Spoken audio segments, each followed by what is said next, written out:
Jérémy Stravius, histoire d'aller chercher une 4e médaille. Oh la coulée! Oh la coulée de Jérémy Stravius! C'est un sous-marin qui s'est propulsé en tête. Ouais, l'idée c'est vraiment de prendre la tête dès ce premier relais, car les deux derniers qui sont moins forts ne seront de toute façon pas gênés par les vagues si jamais on est à la ligne d'eau numéro 1 en tête aux 400 mètres. Et regardez, Jérémy Stravius largement en tête et qui va pousser pour ressortir encore devant. Jérémy qui nous confiait hier que ses aspirations c'était sans doute pour le 100 et le 200 l'an prochain. Eh bien on comprend mieux pourquoi. Exactement. Jérémy qui avait fait l'impasse sur le 200 mètres nage libre au championnat de France, qui n'en a quasiment pas nagé de toute l'année. Et là, c'est là qu'on voit tout son talent, c'est qu'il est capable de nager un très grand 200 malgré le fait qu'il ne l'ait pas forcément préparé. Les Polonais avec Paweł Korzienowski qui sont revenus un petit peu. Mais Jérémy qui est présent, Oui, devant. il a une marque à 1,45. On aurait pu penser qu'Aniel essaierait de s'aligner justement en première position pour améliorer son temps d'individuel. Lobuzov qui revient. Alors, le problème c'est qu'à côté de Jérémy, l'Espagnol il est un peu derrière. Donc ça le met peut-être dans un faux rythme.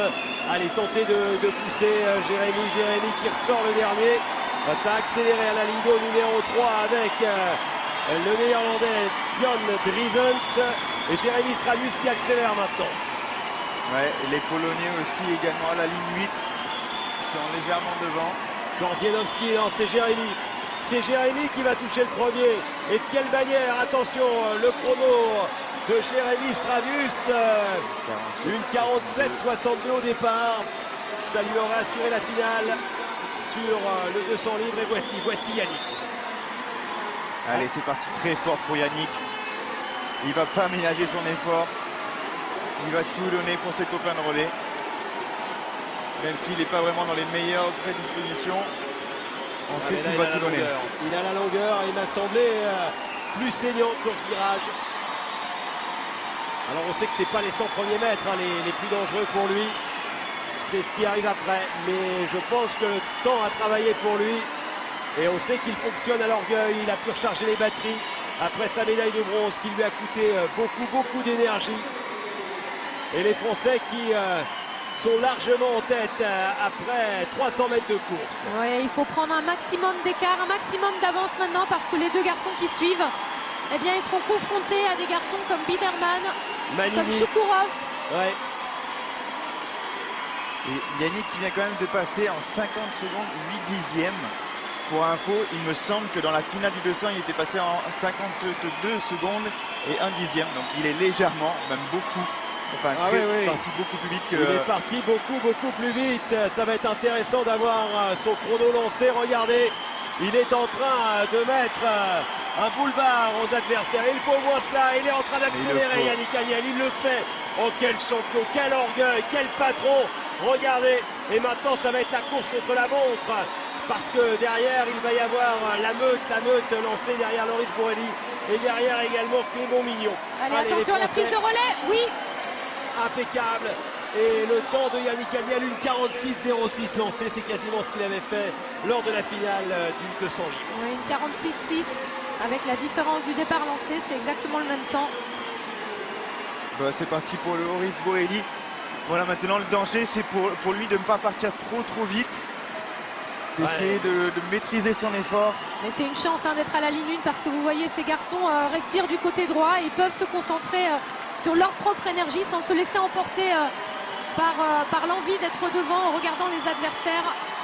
Et là, il peut contrôler maintenant sur le retour. Attention aux Néerlandais également, les Néerlandais qui sont deuxièmes pour l'instant, parce que le dernier à s'élancer, ce sera Sébastien Verschuren, qui est quand même finaliste olympique sur 100 mètres, finaliste européen également sur 200. Et regardez les Français qui sont toujours assez solidement devant, 1,66 sur les Pays-Bas, 2,60 sur la Russie. Allez Loris, faut tenir maintenant. Ce néerlandais qui me prend du terrain. Bon Loris, ça commence à devenir dur.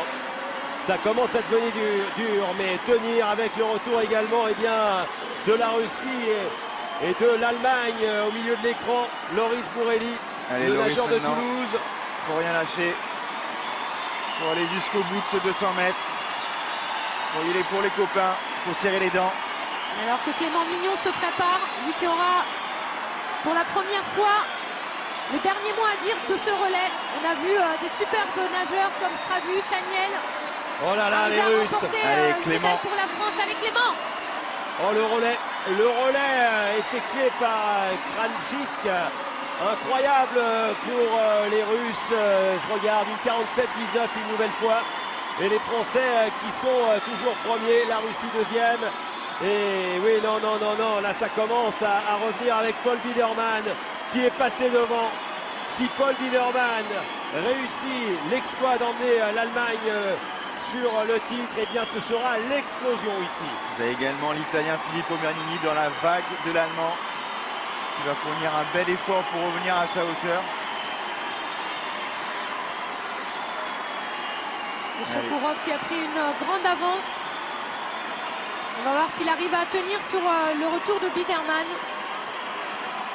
Clément Mignon, il a un record à 1,48-58, mais il a nagé le 4 x 100 mixte hier en battant son record sur 100 mètres. Bon, on ne va pas remuer le couteau dans la plaie, mais peut-être que Grégory Mallet, qui était du 4 x 200 vice-champion du monde, vice-champion olympique, et qui avait un meilleur temps que Clément Mignon ce matin et un meilleur temps que Loris Boali, avait sa place dans ce relais. Toujours est-il que eh bien, Lingo numéro 5, ce sont les Russes qui sont devant avec la Lindo numéro 4. Une seconde, est-ce qu'il peut le faire? Est-ce qu'il peut le faire, Paul Biedermann? Avec également allez, les Clément Belges qui remonte, troisième. il remonte là, allez. Il a Clément retrouvé Mignon. un petit souffle là, le dernier 50 avec un beau virage, une belle coulée. Clément Mignon qui revient, oh là là, il va peut-être aller coiffer les Belges. Et Paul Biedermann qui permet à l'Allemagne de s'imposer. L'Allemagne devant la Russie et la troisième place pour la Belgique sans doute qui va devancer la France.